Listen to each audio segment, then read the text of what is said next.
नमस्कार। आज हमारे सामने है कूर्म पुराण के कुछ खास हिस्से। पुराण आप जानते ही हैं, मतलब प्राचीन ज्ञान और कथाओं का भंडार। सृष्टि, धर्म, देवी देवता, बहुत कुछ। तो आज हम कूर्म पुराण के इन अंशों में थोड़ा गहरे उतरते हैं, देखते हैं कि क्या खास बातें इनमें। हमारा मकसद है कि जो जरूरी ज्ञान है ना, उसको समझें और देखें कि आज भी ये क्यों अहम है। बिल्कुल। ये जो अंश है, ये हमें भगवान विष्णु के कूर्म यानी कछुआ अवतार से जुड़े इस अहम पुराण की एक झलक देते हैं। और इसमें ना शैव और शाक्त दोनों परंपराओं का भी असर दिखता है। चलिए देखते हैं इनमें क्या है। हाँ, तो जैसे शुरुआत में ही इंद्र की एक बड़ी सुंदर स्तुति है भगवान विष्णु के लिए। गोविंद, माधव, केशव, कितने सारे नाम हैं। उनकी लीलाओं का जिक्र, ये तो सीधे सीधे भक्ति भाव दिखाता है, जो पुराणों में खूब मिलता है। हाँ, और दिलचस्प बात ये है कि ये सिर्फ तारीफ नहीं है।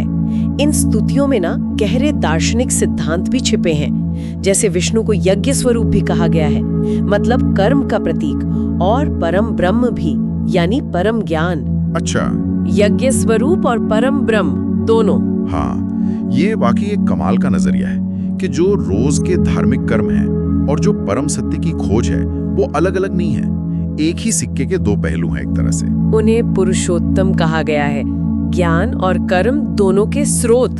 तो मतलब पुराण सिर्फ कहानियां नहीं सुना रहे हैं, बल्कि जीवन जीने का एक पूरा तरीका बता रहे हैं। शायद इसीलिए इसमें वो वर्णाश्रम धर्म का भी जिक्र है, ब्रह्मचार्य, गृहस्थ। बिल्कुल, ब्रह्मचर्य, गृहस्थ, फिर वानप्रस्थ और संन्यासाश्रम, इनके कर्तव्य बताए गए हैं। हाँ। और सिर्फ आश्रम ही नहीं, जो रोजमर्रा के जीवन के नियम है ना, जैसे स्नान, दान, श्राद्ध वगैरह, उनका भी वर्णन है। अच्छा।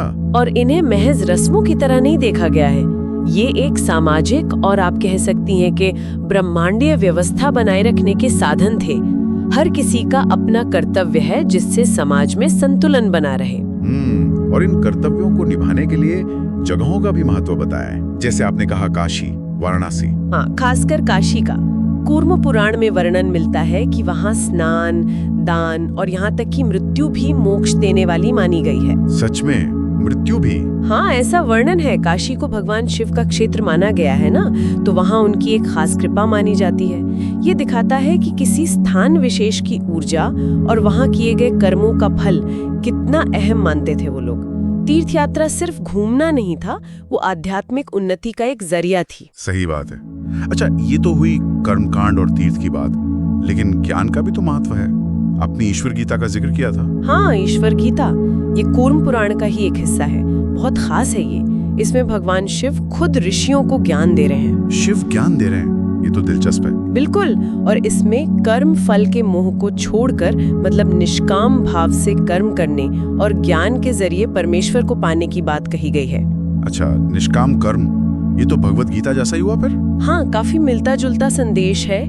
और यही दिखाता है कि पुराणों में कर्म और ज्ञान दोनों ही रास्तों को परमात्मा तक पहुंचने के लिए जरूरी माना गया है, कोई एक दूसरे से कम नहीं। वाह, ये तो जीवन को देखने का एक बहुत ही संतुलित नजरिया लगता है। अच्छा, इन दार्शनिक बातों के साथ कुछ कहानियां भी हैं इन अंशों में, जैसे वो विष्णु जी का वराह अवतार। हाँ, बिल्कुल। वराह अवतार की कथा है, जिसमें भगवान विष्णु ने कैसे पृथ्वी को बचाया था।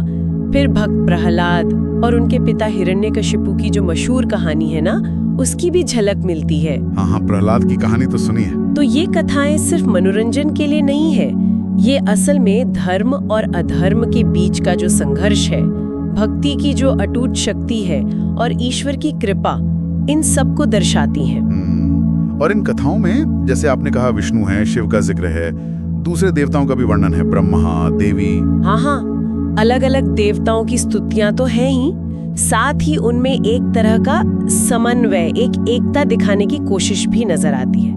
वो जो त्रिवेव की अवधारणा है ना, ब्रह्मा सृष्टि करते हैं, विष्णु पालन करते हैं और शिव संहार, वो इसी समन्वय का प्रतीक है कि परम शक्ति एक ही है, बस रूप अलग अलग है। अच्छा, मतलब सब जुड़े हुए हैं एक तरह से। हाँ। और सिर्फ देवी देवता ही नहीं, मैंने सुना है सृष्टि और ब्रह्मांड के बारे में भी काफी कुछ है, जैसे समय की गणना, युग, कल्प, अलग अलग लोक। जी हाँ, बिल्कुल।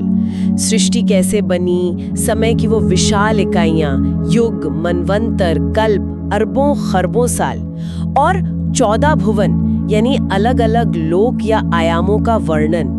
ये दिखाता है कि उस समय ब्रह्मांड को लेकर उनकी समझ कितनी विस्तृत और जटिल थी।